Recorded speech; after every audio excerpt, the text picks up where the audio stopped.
বীরভূমের সিউড়ি শহরের সংলগ্ন করিদ্ধা গ্রামে ঘরের গাড়ি উল্টে ভয়াবহ আগুন। সিউড়ি থেকে ঘরের গাড়িটি করিদ্ধা গ্রামে মদ দোকান মোড়ের কাছে গিয়ে নিয়ন্ত্রণ হারিয়ে উল্টে যায়। কিভাবে আগুন লাগলো এখনো জানা যায়নি, যদিও গ্রামবাসীদের অভিযোগ দমকল বাহিনীকে ফোন করার প্রায় ঘন্টা খানিক পর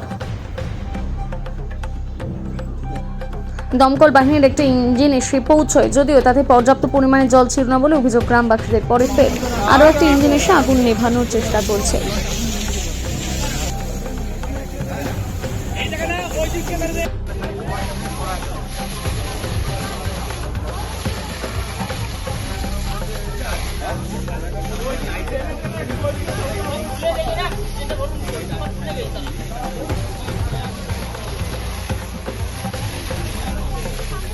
আগুনটা যতক্ষণ মানে আমার জানার মধ্যে এখানে 9:30টার মধ্যে আগুনটা লেগেছে।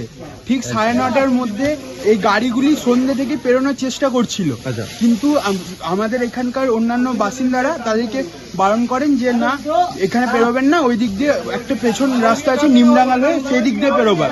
কিন্তু এনারা যখন সবাই 9:30টার মধ্যে খেয়ে দিয়ে বিশ্রামরত অবস্থায় এনারা চেষ্টা করেছেন যে গাড়ি নিয়ে যাতে পেরোনো যায়, এবং পেরোনে যাওয়ার মুহূর্তে এসে তখন ওইখানে শর্ট সার্কিটে আগুনটা লেগেছে।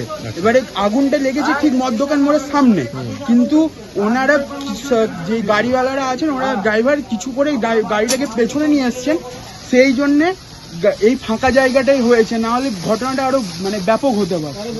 আপনারা কি আগে থেকে মানে জানতেন যে যেহেতু ইলেকট্রিক তার খুব কাজ দিয়ে যাচ্ছে, এরকম ঘটনা ঘটতে পারে, এরকম বেশি সেই জন্য কি বারণ করেছিলেন? বারণ করা হয়েছিল, তারগুলো অনেক ডাউনে আছে, যখন তখন আগুন লেগে যেতে পারে। বলতে না বলতে তখন আমি যে দৌড়ে বললাম ব্যাক করো, ব্যাক করতে করতে তো লাগিয়েই দিল। তখন খানিক আগুন লাগলো, সঙ্গে সঙ্গে ও নিয়ন্ত্রণ হারিয়ে যাবে। ও কোনো রকম ব্যাক করতে পারছে না, কোনো রকম ধরে ধরে বলে গাল দিয়ে দিয়ে দিয়ে দিয়ে ওকে ব্যাক করে নিয়ে এলাম। নিয়ে এসে যখন এই ফাঁকা জায়গাটা বললাম কোনো রকম গাড়িটা ভরে দাও অন্তত, কেননা এইখানে 5-6টা বাড়ি আছে একসঙ্গে, তো কোনো রকম এখানে ঢুকাতে গিয়ে গাড়িটা পাল্টি খেয়ে যায়। যাই হোক, যখন পাল্টি খায় ড্রাইভার ভিতরে থাকে, ওকে বের করে নিয়ে আসা হয়।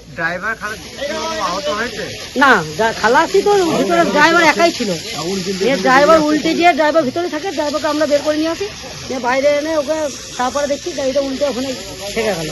তখন ফায়ার ব্রিগেডকে ফোন করি, ফায়ার ব্রিগেড রানিং চলে আসে, দুটো গাড়ি পরপর। আপনারা কি আগে থেকে বুঝতে পেরেছেন এরকম কোনো একটা আশঙ্কা ছিল যে হতে পারে? আশঙ্কা বলতে গাড়িটা তো ওভারলোড, মানে তারের হাইট আর গাড়ির খড়ের হাইট তো তার হাইট, ও তো যেতে গেলে দুটো তার ঠেকবে। ওকে যখনই এখানে ঢুকেছে তখনই ওকে বারণ করা হয়েছে, এই মোড়ের মাথাতেই বারণ করা হয়েছে, আর ঢুকবে না গাড়িটা, গাড়িটা ব্যাকে নিয়ে নাও। ওই বলতে বলতে গাড়িটা ব্যাক করতে গিয়ে ঠেকিয়ে দিল। আমার নাম সুদীপ ঘোষ।